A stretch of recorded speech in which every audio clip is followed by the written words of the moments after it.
If you mount your camera like this when you're doing a panorama, you may get this sort of problem show up in your stitched image.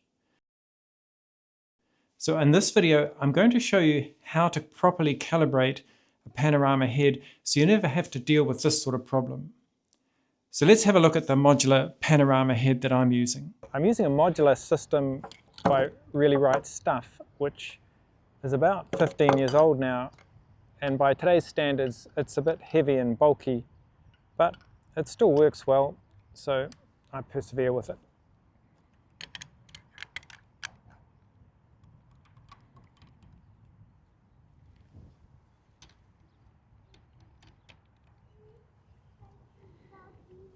So basically, you're wanting a setup that enables you to move the camera from side to side over the tripod head and also forwards and backwards, so that you can center the camera around its optical center.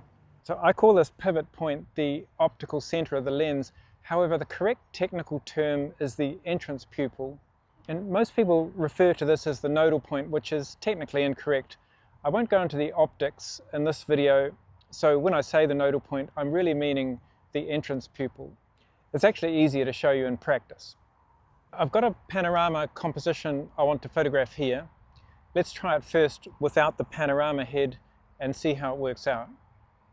So I put the camera directly on the tripod head, which means that the camera's not going to rotate over its nodal point. First of all, I'll make sure the camera head is pretty level so that when I do the panorama, at least it's rotating on a level base.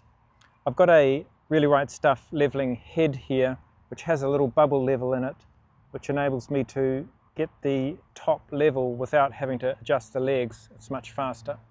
So when you rotate a camera on a tripod, if the pivot point isn't exactly in the center or the optical center of a lens, objects shift.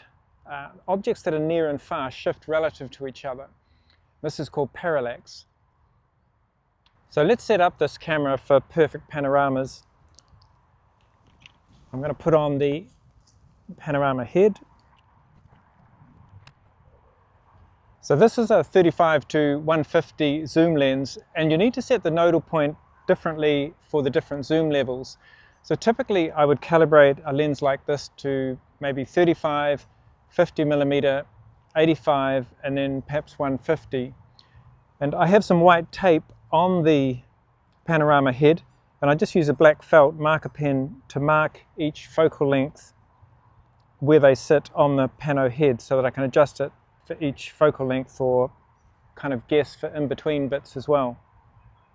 Now, calibrating the other axis side to side I find easier to do because all I need to do is tilt the camera right down towards the center of the tripod and change the focus so I can see what I'm adjusting to, and then move the bar across until it's exactly at the center of the lens. And that's all I need to do for the horizontal axis. And now I've got a perfectly calibrated panorama head. So let's go ahead and actually take a multi-row panorama and see how it comes together. So I'll start at the center, and by using the rule of thirds grid, I can move around in thirds and get a fairly precise 9-grid pattern.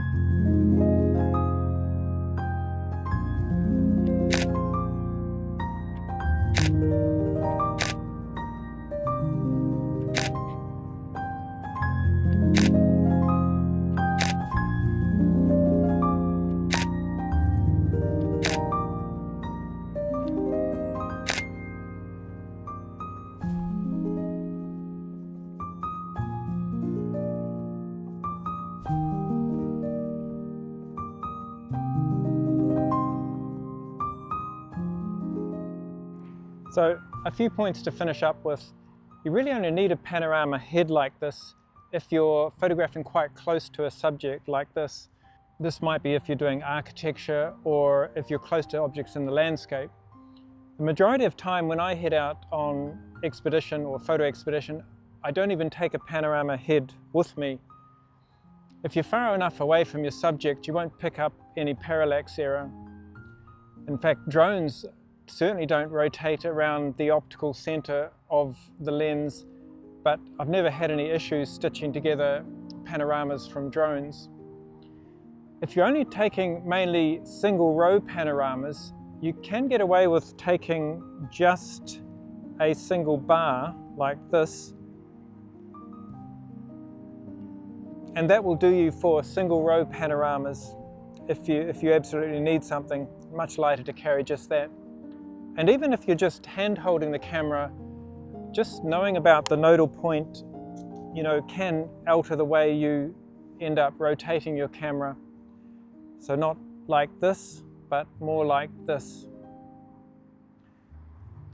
For some other videos on panoramas, have a look at the playlist here and let me know in the comments if you have any specific questions. Thanks for watching. We'll see you in the next one.